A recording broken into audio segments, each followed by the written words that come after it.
বাংলাদেশ জাতীয়তাবাদী দল বিএনপির কার্যনির্বাহী কমিটির চট্টগ্রাম বিভাগীয় সহ সাংগঠনিক সম্পাদক ব্যারিস্টার মীর মোহাম্মদ হেলাল উদ্দিনের নির্দেশনায় দুরারোগ্য ব্যাধিতে আক্রান্ত চিপাতলী শিকদার বাড়ির মিজানকে নগদ অর্থ প্রদান করা হয়েছে। রবিবার ২০ জুলাই চিপাতলী ইউনিয়ন ছাত্রদলের পক্ষ থেকে এই নগদ অর্থ প্রদান করা হয়।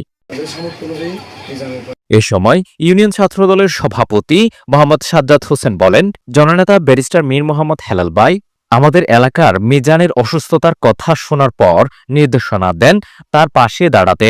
তাই আজ ছাত্রদল কর্মীরা তার বাবা আব্দুল মালিকের হাতে নগদ অর্থ প্রদান করেন, যাতে তার চিকিৎসা সেবায় সহযোগিতা হয়। এ ধরনের মানবিক কাজে ছাত্রদল পাশে থাকবে বলেও জানান এই ছাত্রদল নেতা।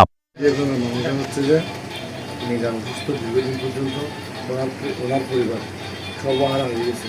এবং আমরা এটা হচ্ছে এক প্রকার মানে মিস করে আমি বলবো যেটা আমাদের এখান থেকে সামান্য আমরা ইউনিয়ন ছাত্রদল সেবাদল ইউনিয়ন ছাত্রদল প্রেসিডেন্ট মেধাদের নির্দেশনায় সামান্য কিছু অনুদান নিয়ে এসেছি।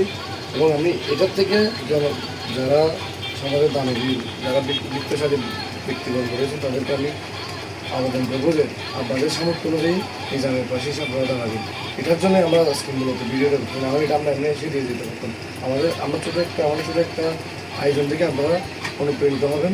আপনারা নিজেদের কাছ সমাজের জন্য এরকম দরিদ্র পরিবারের পাশে এবং একজন অসুস্থ যে মৃত্যুর সাথে পাঞ্জা করতেছে সর্বহারা একজন জমির পাশে আপনারা দাঁড়াবেন। এটার জন্য আমরা ভিডিওটা করতেছি না। ভিডিওটা কোনো প্রয়োজন নেই। আমরা বাসিগত ইউনিয়ন ছাত্রদল ব্যারিস্টার মেধার নির্দেশনায় সামান্য কিছু বাহান নিয়ে আমরা পরিবারের কথা বানিয়েছি।